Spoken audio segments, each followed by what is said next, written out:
reminders about today. Also a reminder that this meeting is being recorded. Good morning, everybody. I am really glad to see you here and welcome to day 2, as Jess said. Yesterday was just terrific. We had wonderful presenters, and I imagine today is going to be equally rewarding and informative. I wanted to remind you of a couple things to keep your schedule handy, because depending on what session you've attended, sometimes the next session just starts in the same meeting room, but there's also sessions in other meeting rooms, in other links. So if you keep your schedule handy, it'll be easier, much easier for you to go from session to session that you might want to see. And also you can attend one of the focus groups that are happening today, because they will be on separate links as well. I want to let you know that if you have any tech problems while you're in the room, that you can contact Naomi as the room host. I'll be there as well. Jess will be in her room. And if you have any tech problems getting into the room, like you can't get into the room, email me at meeasecretary@gmail.com. And that information is on the schedule, I believe.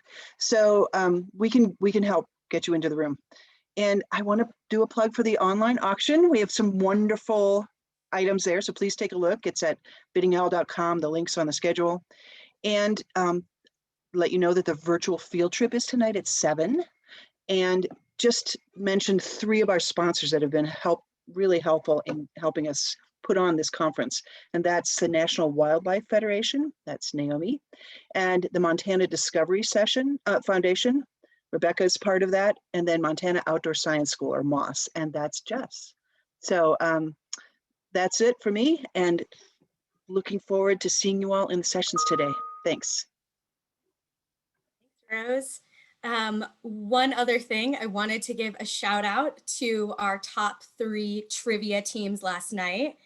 That would be Team Bugs, Birds, and Turtles, Team Carpet Sharks, named after a ferret, and also, help me out, what was the third team? Gophers, who were our winners last night. So thank you to those teams that played.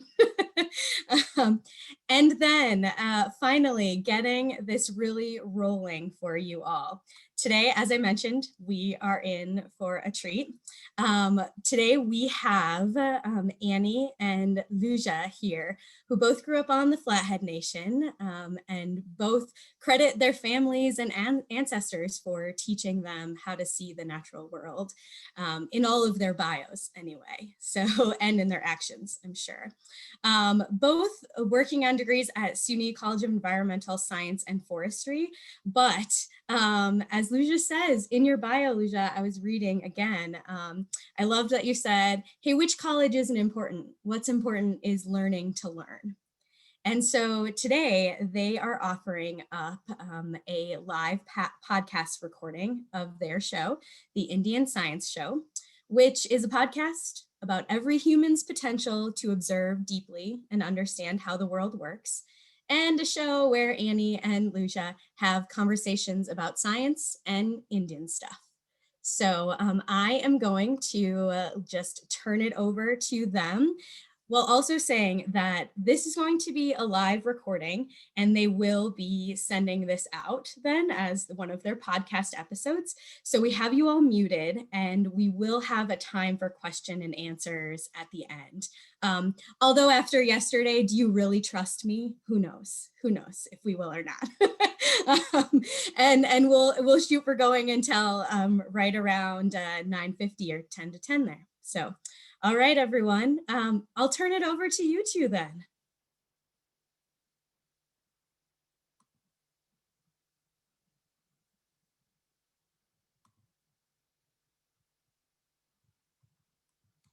Sorry, I'm fixing that right now. I had to mute everybody and that is all my bad. Bear with me.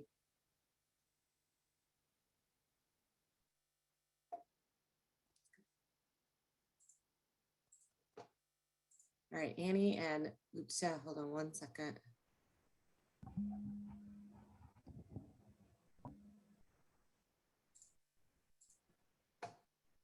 Okay, you should be all set. Sorry about that. My apologies. It's exciting. We have so many people doing things and participating. There's a lot. So Well, thank you. I understand the technicals of Zoom can be, you learn as you go from my experience.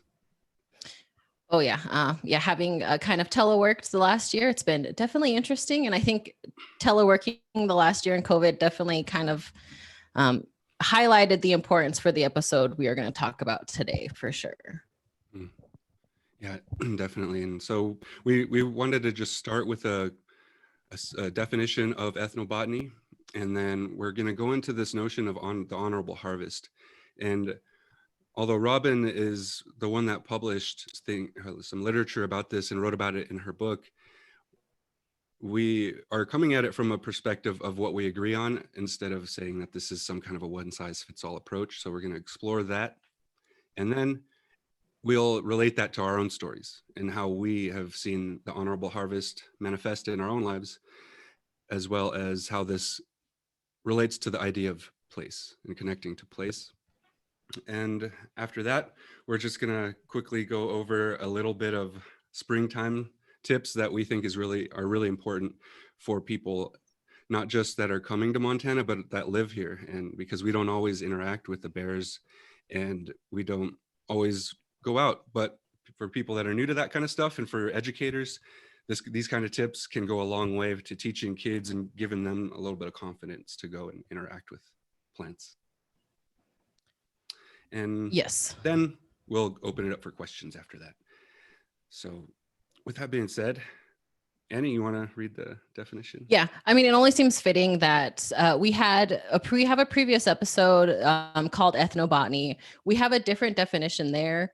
I think ethnobotany holds a personal connection to both of us, so we've found a hard time finding a definition that was more up the alley for what we like to talk about ethnobotany about. So the Forest Service came up with a great one. It is, ethnobotany is the study of how people of a particular culture and region make use of indigenous (parentheses native) plants. So again, ethnobotany is the study of how people of a particular culture and region make use of indigenous (parentheses native) plants.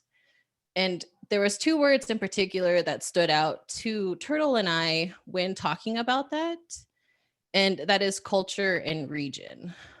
It's really hard not to talk about culture if you're not including the landscape to which these cultures have been kind of built upon for generations since time immemorial. Mm-hmm. And this speaks to really fundamental aspects of human perception and human knowledge, which is the space and time aspect of it, where culture helps transmit knowledge through time.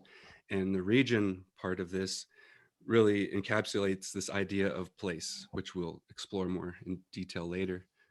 And yeah, that all relates to the honorable harvest as we see it in our own region. Mm-hmm. Yeah, the honorable harvest protocol or principles, really are kind of this practical application for how to do ethnobotany on the land.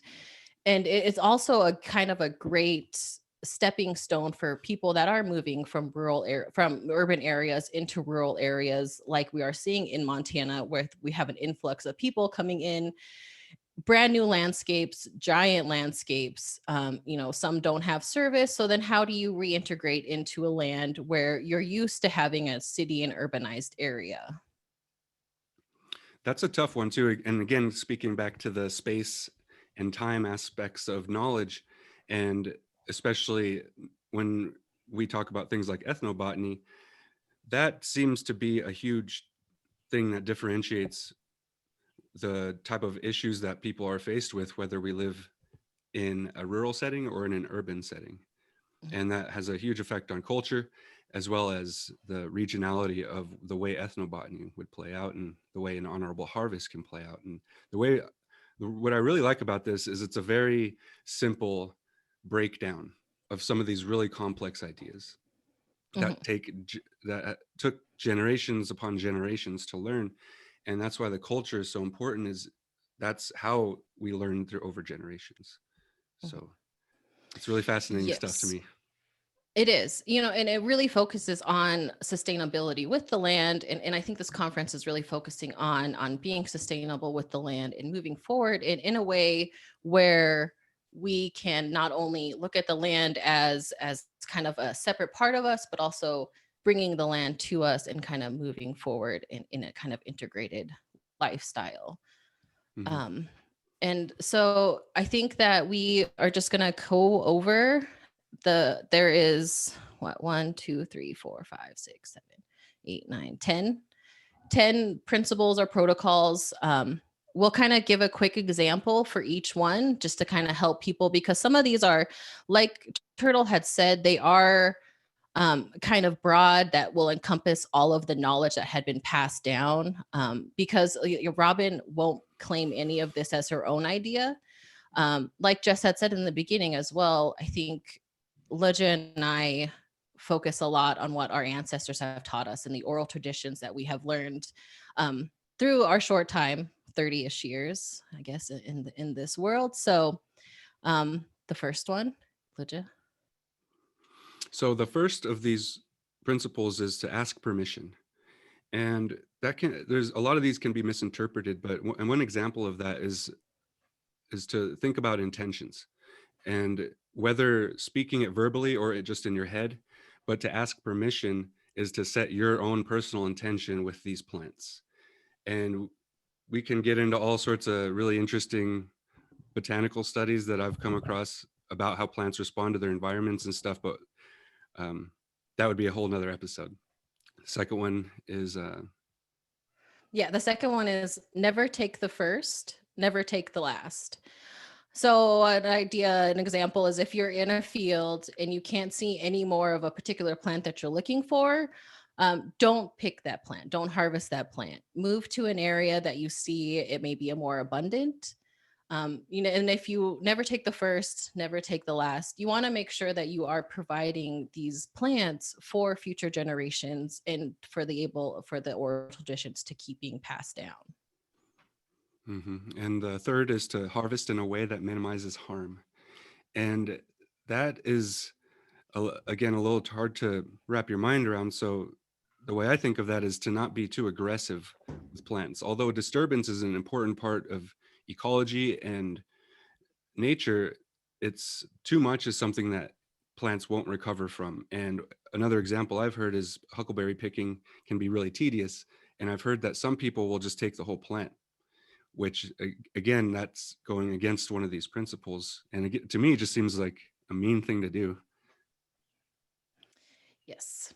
The next one is take only what you need and leave some for the others. I think that we have definitely come to areas where we have joint harvesting sites, not only with our tribe, but multiple tribes. And so it is important to remember that, speaking of huckleberries, like as much as you hate to leave all those huckleberries behind because of how delicious they are, they do provide a cultural keystone for many Native communities within the area in Montana. And then the next one is to use everything you take. And to me, I was raised to not be wasteful. And that's, again, very unnatural in a fundamental way, because it doesn't seem like anything is wasted in nature. Even what we see as waste is a whole ecosystem of its own accord. So why throw away an opportunity? So just don't be wasteful is the way I think of that. And it's also, again, going back to the relationships, these plants aren't just resources to be used, but there's a relationship there as well. Yes. And then also the next one is another kind of decisive one. Take only which is given to you. Can be taken many different ways, but kind of how Leja and I took it was, with the give and take, there is a respect and responsibility to how you interact with places. So it is making sure that you understand the full historical context of that place, that location. You are understanding what you are taking and giving. In every giving situation, there is always a take. So making sure you're understanding the balance that comes with that. And then speaking of balance, the next one is share it as the earth has shared it with you. And the way I interpret that, and an example that I can see in the world, is the continuity of how energy transfers between ecosystems, or how the water cycle will bring one water molecule all the way through a whole system over a certain amount of time. And in our lives, the earth is sharing with us in a very big way, where we're breathing the air, we're drinking the water, and now that these plants that are growing from the earth are giving their lives for us. And so it makes sense to me that you would pass that gift on. And this is part of the reciprocity aspect of this whole set of principles. Mhm. And then the next one is be grateful. I think that kind of plays into the part of the first one about asking permissions, where your intentions are important. So it's not only to be grateful for the plants, but also to remember to be grateful for teachings. If anybody has taught you how to be on the land, be grateful for them. Be grateful for the lessons that you will learn while you are interacting with these places, with these plants. Making sure you are grateful in multiple senses while you are out there harvesting and being connected to places and spaces. Mm-hmm. And then reciprocate the gift. And I noticed there's definitely there's recurring themes in a lot of these. So reciprocate the gift in a way is like restating the one I just talked about before, and just reiterating that these things aren't really belonging to us. And this is also a part of the culture aspect of things, is the way I've been taught about culture by my ancestors and my relatives, my family, is that it's not ours. These are gifts from the plants and from the animals, from the rivers and the mountains, and these specific places even have particular gifts that go with them. So giving that back in some way is a way of keeping that flowing. And since I was little, I've been super into physics and a lot of science fiction, and I always thought that's kind of like keeping the energy flowing between systems. If you don't, then bad things happen. Right. Well, and I think that kind of leads into this 10th one and last one, which is sustain the ones who sustain you, and the earth will last forever. I think this kind of ends the secular process. As Indigenous knowledge tends to be circular, it makes sense that the last one will kind of fully encompass all of them. So if we use it, it will stay with us, but if we don't, it will go away. I think that encompasses every single part of these different protocols or principles that are within the honorable harvest. And it's what Leja and I have kind of been taught all of our life, about making sure that we sustain the resources in the land so that future generations can have it.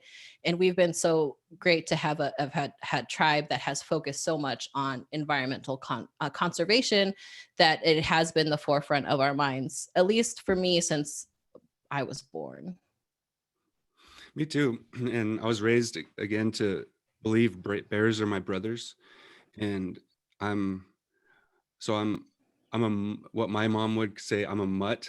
We're a bunch of mutts. So we have a very diverse background, but culturally, the strongest identity I have is Piikani.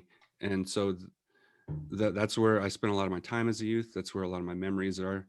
Those are the stories and the places and the ceremonies, but also the sound of the language, the smells, all this stuff comes into it. And so to kind of ground some of this stuff, so in some real life stories, we're gonna share a story each on how we see the honorable harvest, or one of our favorite examples of it in reality. Because from my point of view, a lot of these principles can be misinterpreted and or misrepresented as as less than concrete.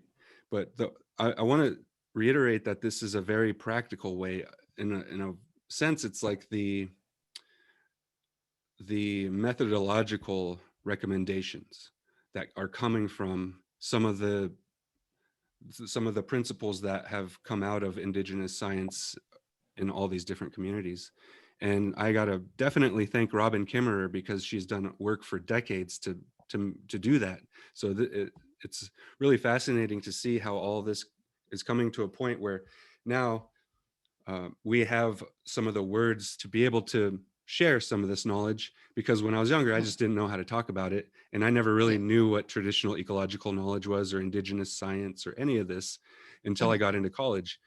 And then I got really into it. But it was something that I didn't know was a part of my life until I went to college. So yeah. And I know Jess had mentioned it. Robin Kimmerer is our current mentor and advisor at SUNY. I know we are super grateful for her to kind of help us guide us down a path that doesn't only focus on an academic science point of view, but it also helps us to restory our academic views to incorporate our Indigenous knowledge into places, into stories, and into our research. And I love your story, and I know you're probably going to share yours, which I think is very vital, especially for this time of the year. I think bears, it's springtime, so we're going to have to learn how to share this land with them. Exactly. And so for my people and my family especially, and just in general, bears are really important. They showed us where to find food and medicine, how to get through the mountains. But there's a big misconception about bears, that they're these big, cuddly, fuzzy creatures that just should be protected no matter what. And it reminds me, and I thought about what story, because I have so many bear stories. I considered telling one about an experience I've had face-to-face with bears, or running into bears, or when I was a little kid and getting scared of bears when I was with my siblings out on our own. But instead, what I'm gonna share with you is a dream. And this dream is a way that I would like to help frame some of these tips for people about bears and interacting with bears here in Montana, at least. So the way it went is a lot of my dreams start off with me hiking through the woods, being in the mountains, being on a creek. And that's where I was. I don't know where exactly, but it was this beautiful floodplain in a river. And I was walking through the river and I saw a bunch of bears up ahead. And at first I was afraid, and so I tried to avoid them, but I saw some noticed me and they were kind of trying to block my path. And so I went around to the other side of the river and I met a bear, and it started talking to me. It wasn't talking English, but it was like kind of telepathy. Like I could hear its thoughts and it could understand my thoughts. And we had a conversation about these bears, and it was warning me, you stay away from those bears. Those aren't good bears. And that was it. That was the end of the dream. And when I didn't really understand what that meant for a long time, but has anybody, I know a lot of people probably have seen or heard of Timothy Treadwell or the Grizzly Man. And so I got a lot of opinions about what happened with that guy. But what I realized in that dream is there's this notion that bears are all the same, but just like us, they have a huge array of personalities. And some bears are just nasty, mean, ugly, and very likely because something happened, but very similar to people, I suspect it could be just that they're born that way. So that dream taught me about that. And because when I was younger, I did have that fuzzy idea of bears in my head. And I maybe got really lucky because I have had a lot of run-ins with bears and none of them have been negative. And I think a lot of that has to do with one of these principles of respect, where you respect, and a part of that respect is fear and understanding. And things like that, having dreams that are based in places, teaching very specific principles or ingraining them in my consciousness is a huge part of the way this honorable harvest is for at least myself and the way I've been taught to see Indigenous knowledge, because a lot of these different principles are very value-based, very they're moral or ethical in nature.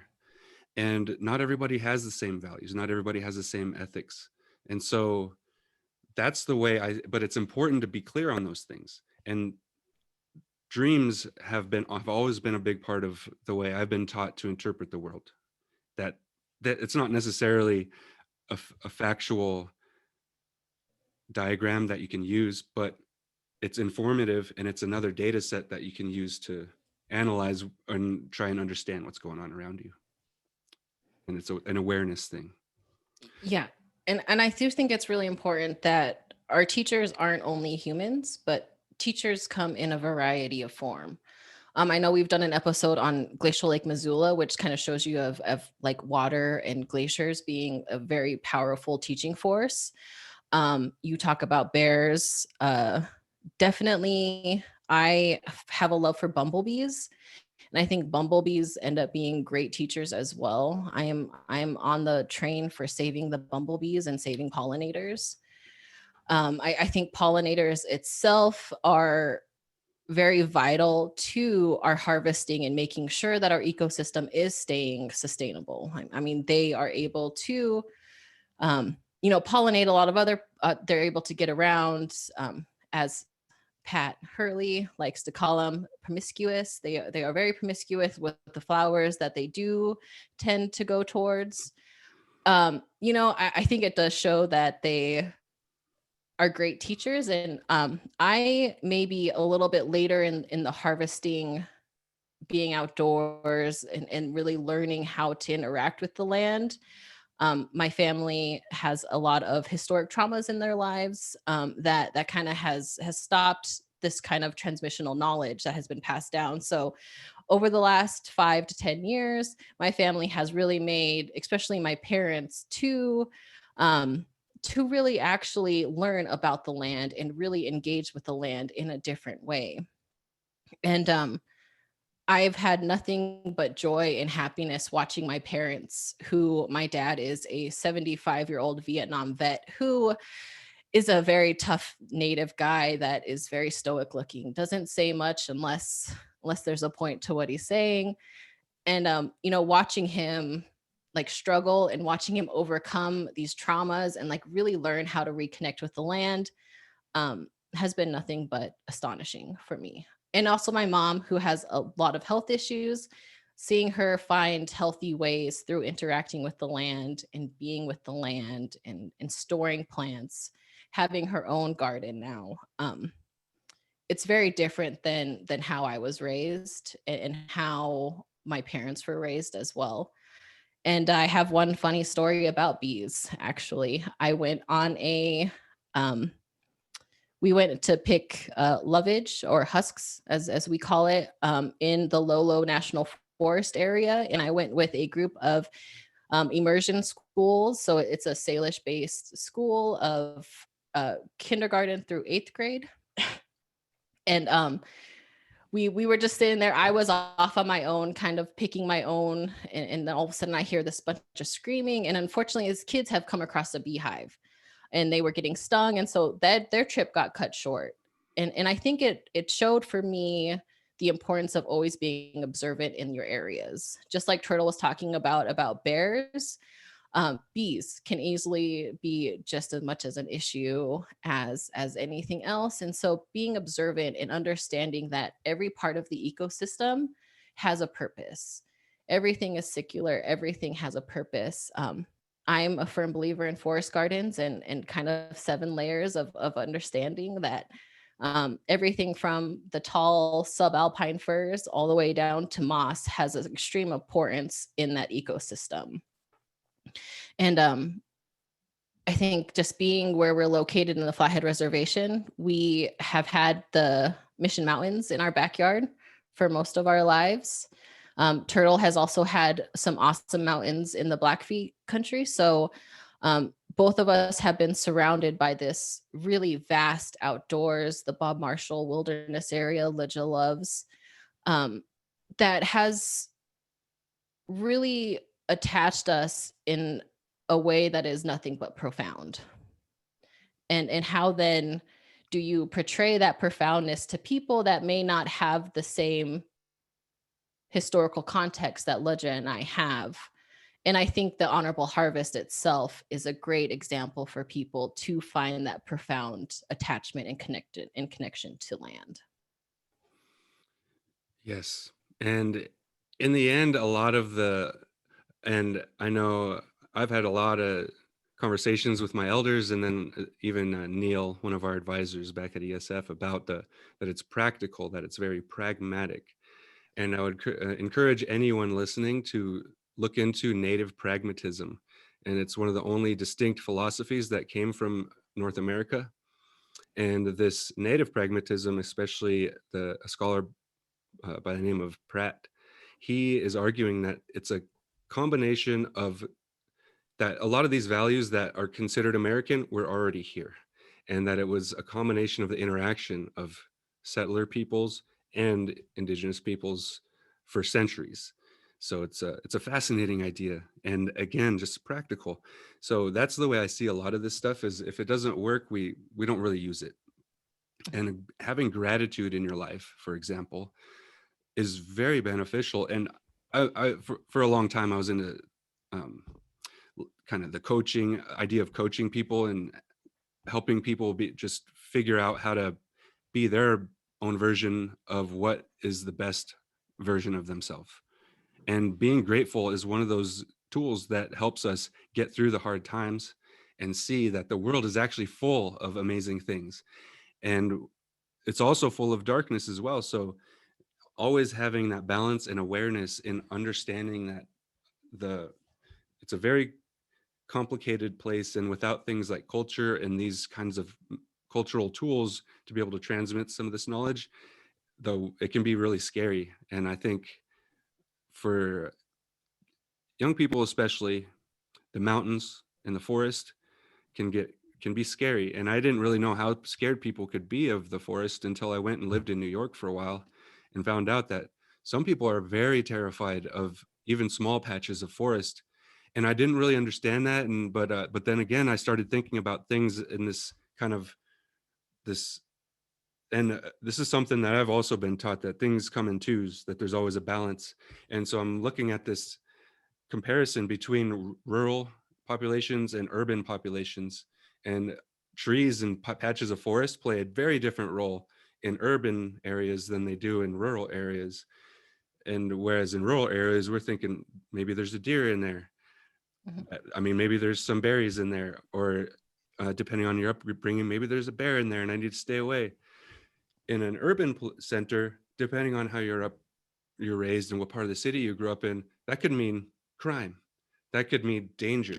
So I didn't really understand those things when I grew up. I think because I'd never really, the biggest city I really spent time in as a child, beside on my own anyway, was Missoula.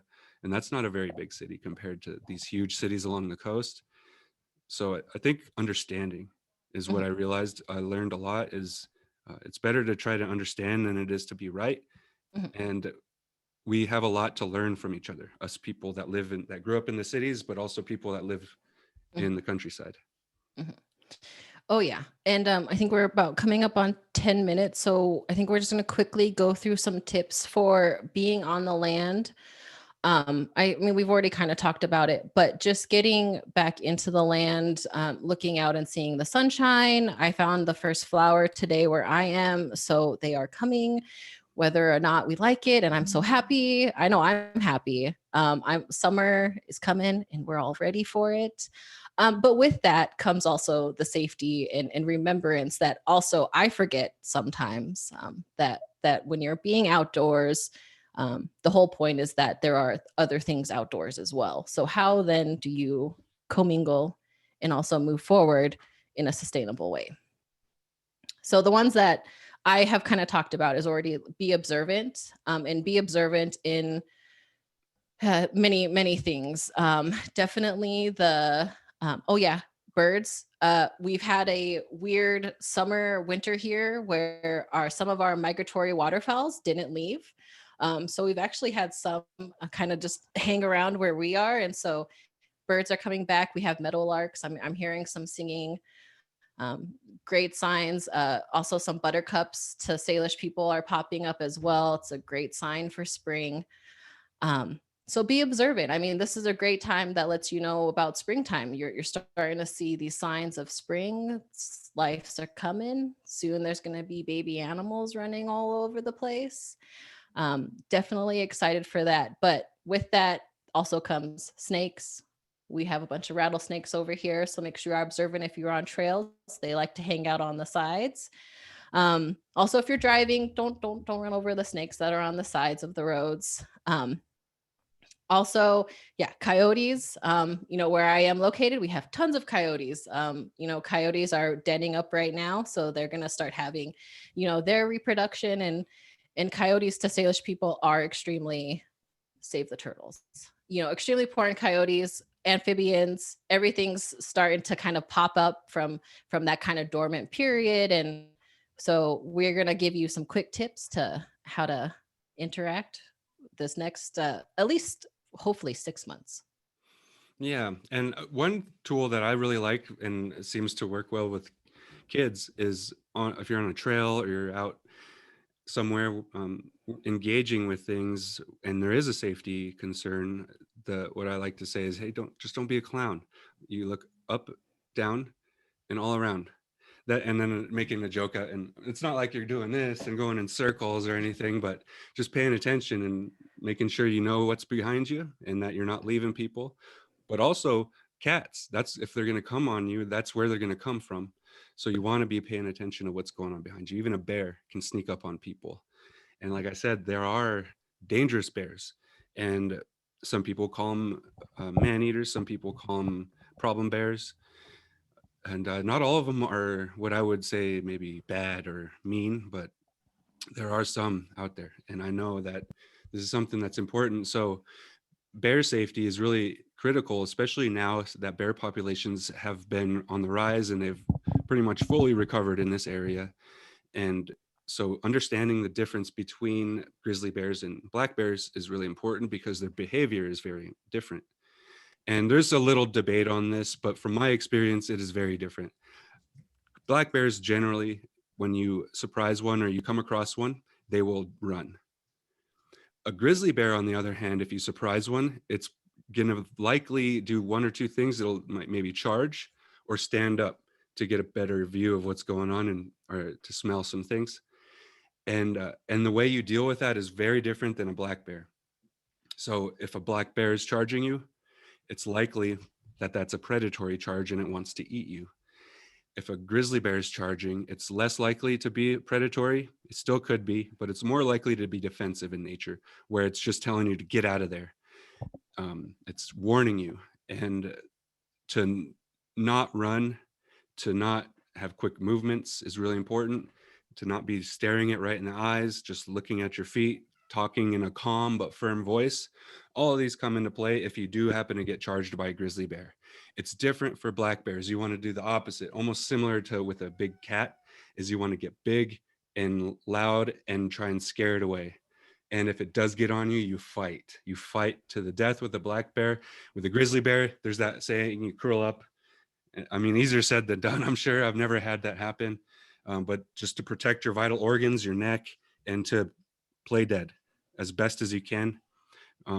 Because again, statistically, most of the time when a grizzly bear's on you, it's gonna leave when it realizes the threat's gone. And then having bear spray, because statistically, again, that is far more effective than using a gun. And I know I'm not practicing my quick draw skills on the weekend, so I don't think a lot of other people are either. So you got to, and with bear spray, the biggest concern is the wind.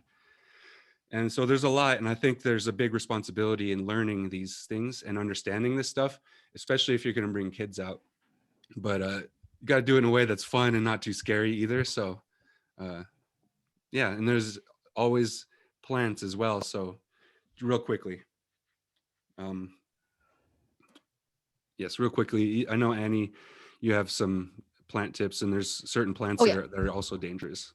Well, I just know that we want to leave time for questions, and we've already got that's 5 right. minutes. You know, yeah. So I have a big problem with that. I tend to ramble and rant a so lot. So let's just quickly, plant safety. Watch out for poison ivy. Watch out for western hemlock. Know the poisonous plants that are around you. A lot of them will have some sort of either a plant that is non-poisonous that will look like a poisonous one. So make sure you are understanding harvesting before that. And then learn about the place that you are building a relationship with. Know the people that are there, reach out to people, and just learn from the land. I mean, if you're not interacting with the land, you won't be able to know. Books will only tell you a certain much. So start getting out and learning with the land. Yeah, time in places. That's really what it comes down to. All right. Well, thanks for joining us, everybody. And thank you for inviting us here.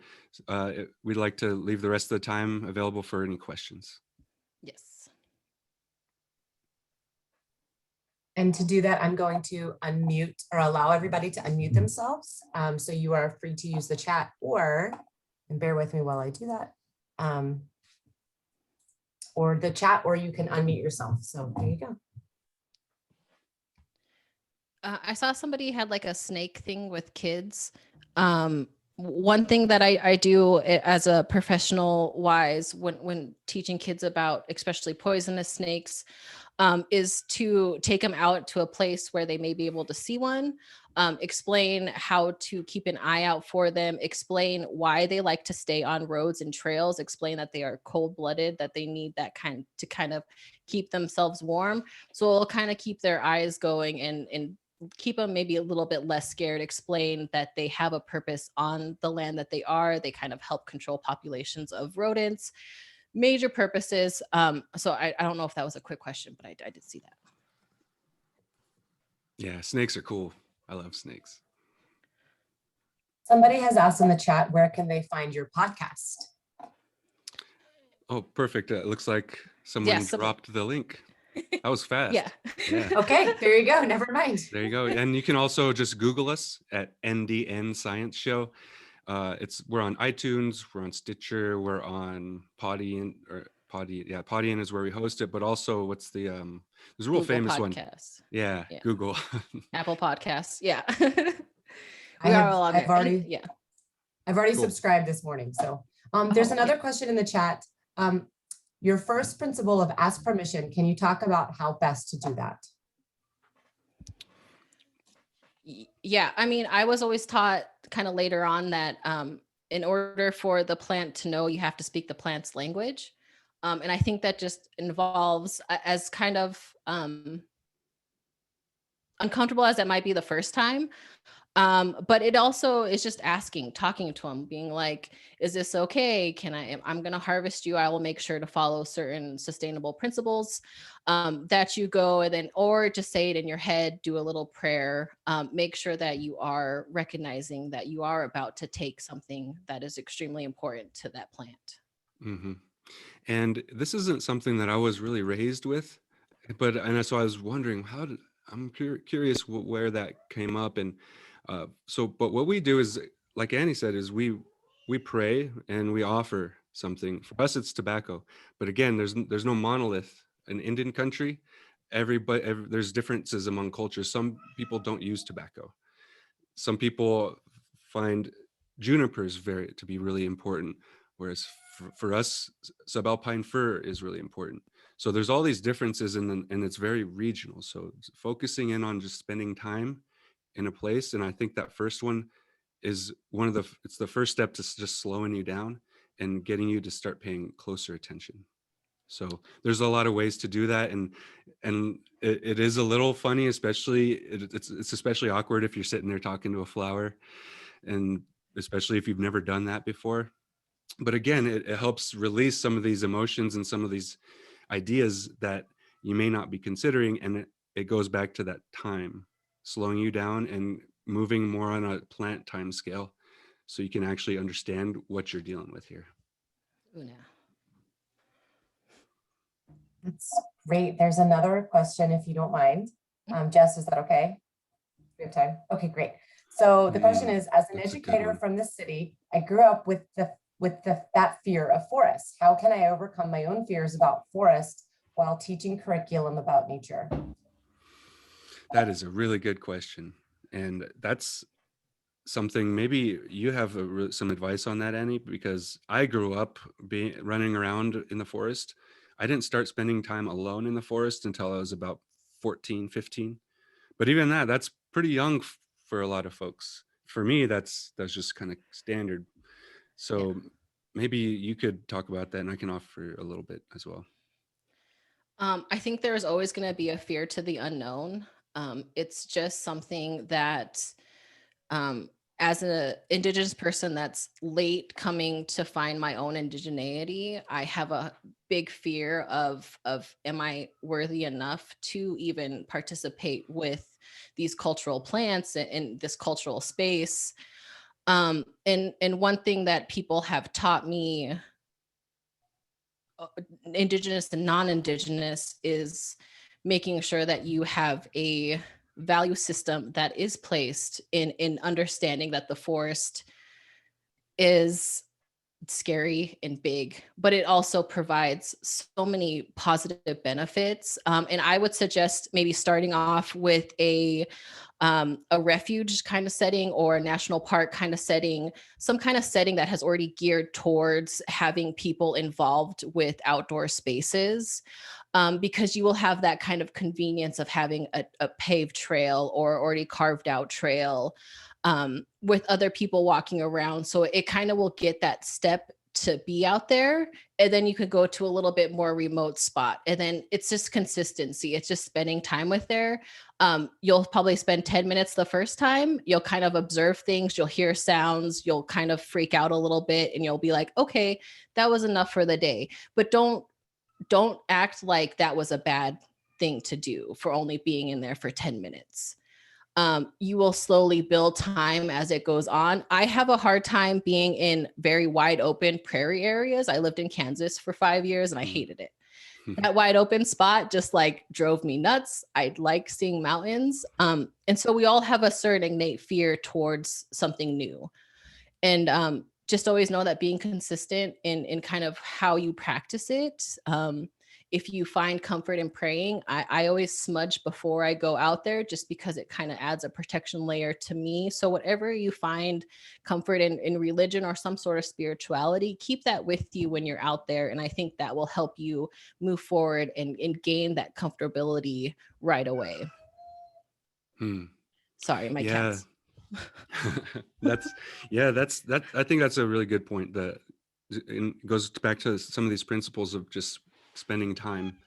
And I'm a big nerd for all sorts of different fields, and psychology is one of them. And I've heard a lot of psychologists say that that's one of the ways you overcome fear. One of the best ones is willingly, not by force, but willingly introducing yourself in small doses to that thing you're afraid of. And that's exactly what I think Annie was getting at there.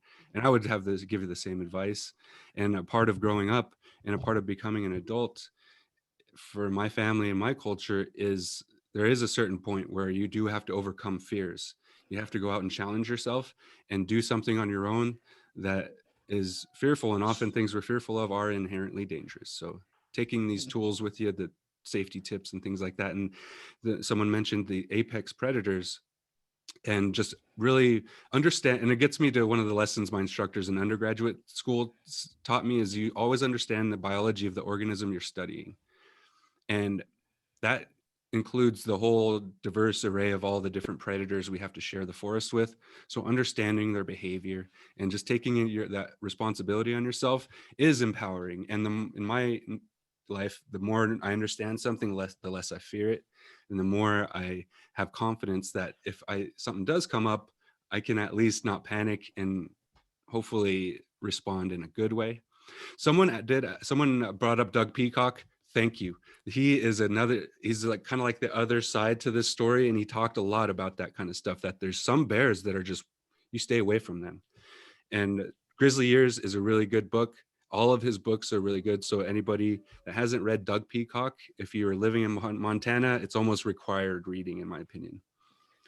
And then another one about tobacco. I don't really want to encourage people to necessarily be using tobacco as an offering. That's just what I used. And as growing up, it really is more about that reciprocation and keeping that going. And so I've even left spit sometimes, or a little piece of my hair, things like that too, or a little bit of your food for the day that you brought with you. So it's not really about the tobacco, but so I don't really have any recommendations for specific tobacco. If I am going to use it, I'll just grab some top from the store. But some, depending on who you go to, whose lodge you're at, or, I mean, it depends on where you're at more than any specific thing. So that's why these principles are good, because it's not saying you got to leave a certain thing, but just leaving something, returning that gift in some way while you're there. And hopefully that answers those questions. Insecticide, that's a good point. No, that's not my reluctance. My reluctance is mostly philosophical in nature, but that's a really good point. Because that is a problem. And top, that's not really the most environmentally friendly tobacco to be leaving out there. So shame on me for that. It's just again, a practical thing. I'm not out there leaving huge piles of top, and I don't do it every single time. It's more of a way of setting your intentions. Like I was talking about earlier, you're setting your intentions. So that does a few things. It slows you down. It gets you to start paying more attention, and it gets you start thinking more like a plant. Ooh, no. And I think before we get too crazy, I think if anybody else has any questions, you can email us at indianscienceshow@gmail.com. Give us a little bit of time. We both work in school and kids, other things. So we will try to get back to you, or Facebook or Instagram. Definitely reach us throughout there. And then, do you want to talk about Patreon? Sure. Yeah. Right now we have a PayPal. So on all of our show notes or on our web pages at the bottom, you can support us through PayPal. But we're currently in the process of launching a Patreon account, and we're thinking in the next 2 months we'll have that ready. We're sorting out all the details in business, and we want to launch it with a lot of content. So pay attention for that, and we'll have more announcements on that as things come up. Mm-hmm. And then I think the last thing we just want to leave all of our listeners to is a quote by Robin Kimmerer from the Braiding Sweetgrass book. It is, "Never take the first plant you find, as it might be the last, and you want the first one to speak well of you to the others of her kind." Yeah, I like that one. Very practical and also scientific, if you depending on how you see it. So just really quickly, so that's the end of our show. Thanks for joining us. But what I did notice is because the recording is on your end, I wasn't able to record on my end. So I'll reach out and we can coordinate how to release the podcast later. Yes. But I just wanted to give a heads up on that. I'm happy to work with you on that because it's on my end. Yeah. I'd also like to make sure that everybody knows that Annie has a session later today at 11 o'clock. It'll be in room 1, which is the Zoom. It's a different link. So make sure you have the schedule up because we will be jumping around on the Zoom links, but that is from 11 to 11:50. And I'm really excited. It's titled Indigenous and Academic Science. Can we learn with both eyes? So if you would like to hear more, please join us then. But we're going to go ahead and wrap this up. And I am just so appreciative and so thankful for having y'all on today. And everybody, I know I have questions, so I will be getting in touch with you. And we're going to go ahead and stop. So everybody will take, the next session starts at 10, and there's room 1, 2, or room 3, which is the focus group. And thank you just so much. We're so appreciative. Thank you, everybody. Yes, it's been a pleasure. Thank you.